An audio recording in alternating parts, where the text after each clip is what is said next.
Hi, everyone. Welcome to our World Energy Healing session for today is March 4th, 2025. So, what we're going to look at today is polarity. And this is all about polarized thinking. People thinking one way, thinking another way, whether you think about your body this way, you think about life this way, the entire planet is being pushed and pulled. What we'd like to have happen in this session is that we'll really get in touch with the midline. So you could do that now. So from the just above the top of your head, right through the middle of the body, imagine it going through your perineum and right down through the center to the center of the earth and wrapping yourself energetically to the core. So we can hold, this will help your skeletal system, your muscular system, all of your energy systems, your brain, left and right brain, because you could even say the feminine and masculine side of the brain can be at odds with each other. You could have your upper three chakras, which are masculine, and your lower three chakras, which are feminine, at odds with each other. You can have, oh, I'd like to have a really open heart. I'd love that, but I need to set my boundaries.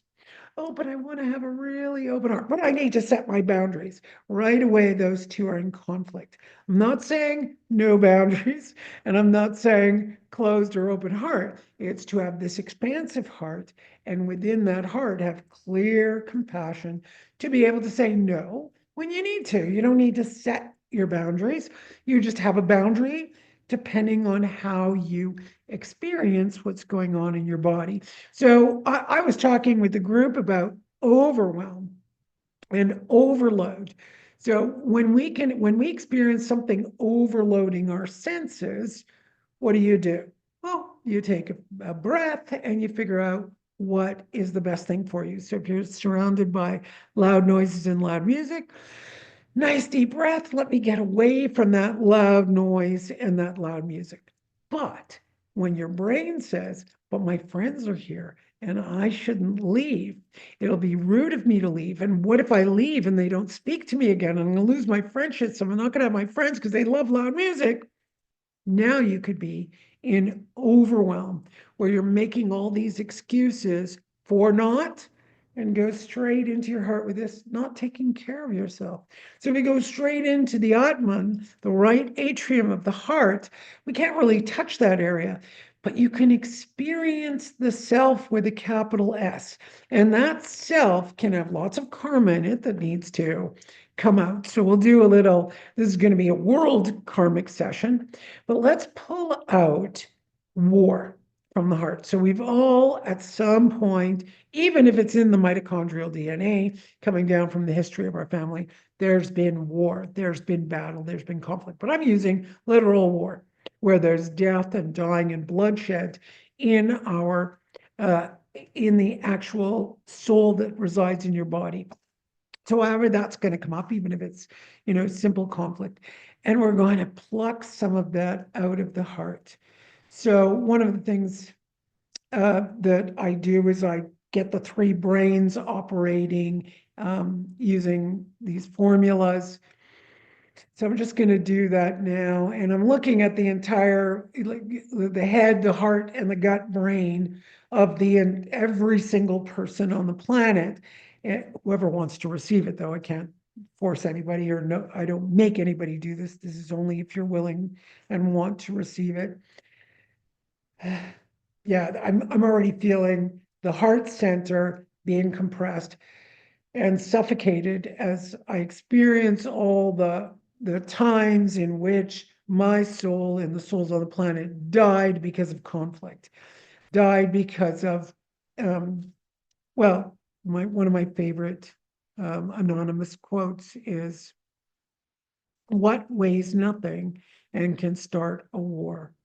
A belief." So this is what we're looking at, where you can even tune into it. Where in my body mind do I have beliefs that are so strong and so rigid, they're not neuroplastic, that they will go up against someone and lead to conflict, whether it's arguing, yelling, and leading to further conflicts, which are happening a lot on this planet right now. And a lot of people bringing, I believe, this side, that side, this side, that side. The more we do that, the more we create conflict. We don't need to. We're human beings. We love each other. Yeah, you could have a different idea. But if I, myself, this one person can balance my viewpoints, I can love you and have a differing opinion and spread that love and go, okay, cool, let's discuss your viewpoint, let's discuss mine, rather than right away going, no, that's awful. One of the reasons that occurs is fear. So if somebody has a different belief system from yours, it creates fear. That's where we get all of these problems. So let's do a little exercise accepting. Why don't we start with feeling? Just feel fear is a kidney energy, it's a bladder energy. So when we're afraid, we'll feel like we're going to urinate. You know, the kidneys vibrate. So just feel wherever fear would be lodged in your body. And let's make friends with it. It's something that keeps you safe, but you don't want it to go overboard.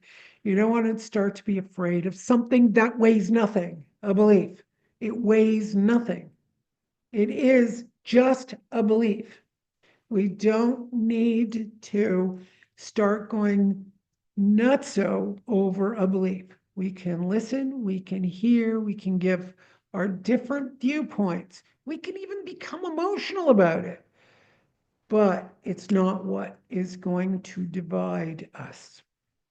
We need to be together. It's living in Advaita, not two.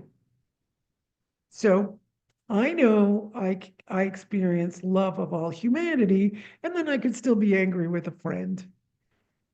Yeah, sure.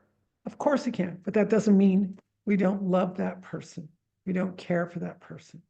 So we need to start that within our own hearts.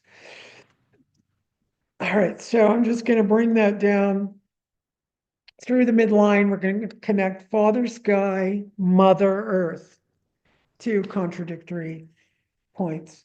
Crown, third eye, throat chakra, two, root, second, and solar plexus, uniting, where uniting and harmonizing in our beautiful hearts. So think now of something you love and feel that expansion. It could be your child, it could be your pet, it could be your partner. Even if it's an object, doesn't matter. Everything has consciousness, and feel that love.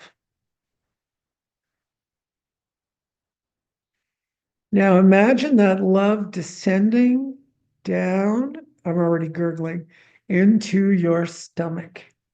Oh my goodness. In your stomach, supporting digestion, synthesis, and processing of thoughts, of your experiences. They need to go through the system. Some of it gets pooped out, yeah, and some of it just dissipates energetically. You might even have gas, and that is just all of the emotion and that thinking that needs to go. And this is to support everyone. You know, that woman who's across the planet from you, who's carrying water 10 kilometers to bring it home, and her daughter who's going off to get firewood to bring it home and boil that water and make their dinner, right? We're all united in this.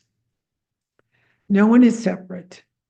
And thinking separation, I know we feel separate. I am just this one human being in this room all by myself, as you could be right now. But separation and being together are Advaita, not two. It's happening all the time. Our problem is we believe it's got to be one way or another. I should be united with the planet. And then we fight with solitude. No, it's all happening at the same time. I know it's difficult, but It's the way we experience life as humans. You can't fight it, huh? Even fighting it makes it more difficult, creates stress and anxiety in the body. Nice deep breath. Let's bring it all together. Whoa, I'm sweating now. Beauty. Oh, and really nice. Well, thank you, everyone. Hope you enjoyed that and have a lovely week. And we'll see you next week on the flip side. Be well.